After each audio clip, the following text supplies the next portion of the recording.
Captain Fayyaz کام میں مشغول تھا کہ اس کے پاس عمران کا پیغام پہنچا۔ اس نے اسے اس کے آفس کے قریب ہی ریسٹورانٹ میں بلاوا بھیجا تھا۔ فیاض نے وہاں تک پہنچنے میں دیر نہیں لگائی۔ عمران ایک خالی میز پر طبلہ بجا رہا تھا۔ فیاض کو دیکھ کر احمقوں کی طرح مسکرایا۔ کوئی نئی بات؟ فیاض نے اس کے قریب بیٹھتے ہوئے پوچھا۔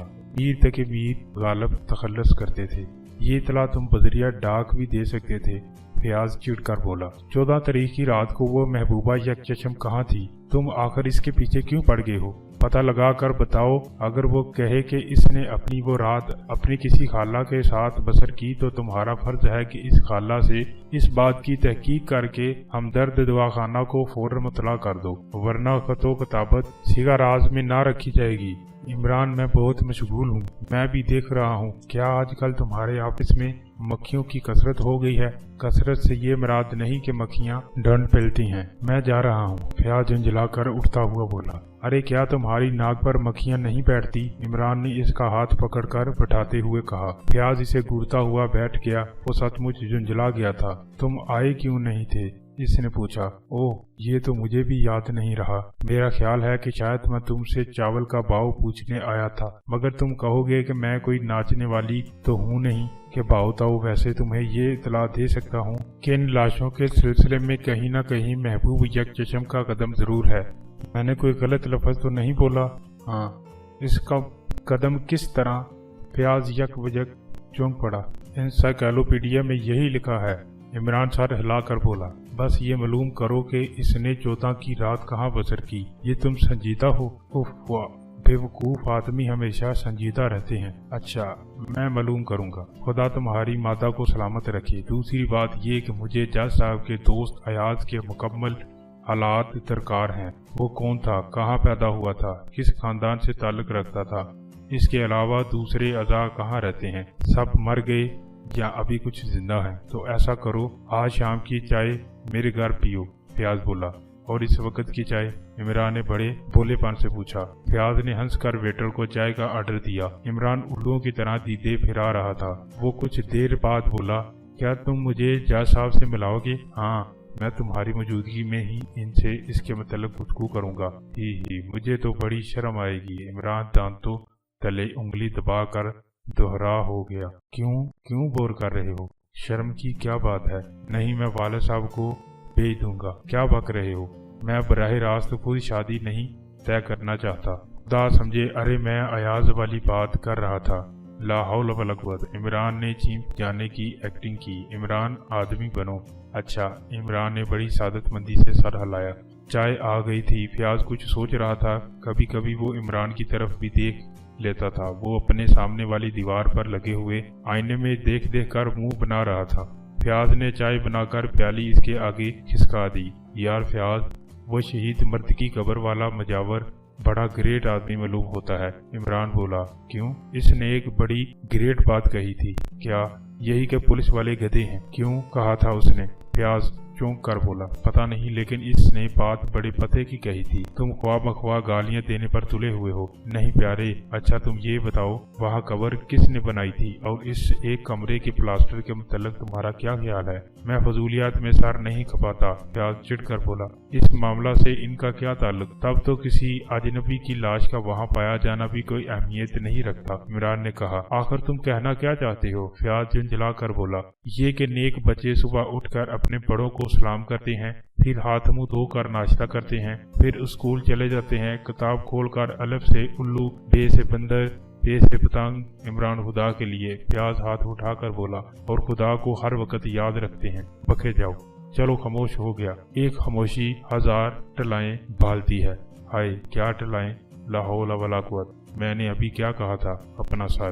ہاں شکریہ، میرا سر بڑا مضبوط ہے۔ ایک بار اتنا مضبوط ہو گیا تھا کہ میں نے اسے بینگن کا بھرتا کہا کرتا تھا۔ چائے ختم کر کے دفع ہو جائیے۔ فیاض بولا۔ مجھے ابھی بہت کام ہے، شام کو گھر ضرور آنا۔ اسی شام کو عمران اور فیاض جج صاحب کے ڈرائنگ روم میں بیٹھے ان کا انتظار کر رہے تھے۔ ان کی لڑکی بھی موجود تھی اور اس نے اس وقت بھی سیاہ رنگ کی اینک لگا رکھی تھی۔ عمران بار بار اس کی طرف دیکھ کر ٹھنڈی آہیں بھر رہا تھا۔ فیاض کبھی کبھی رابعہ کی نظر بچا کر اسے گھورنے لگتا۔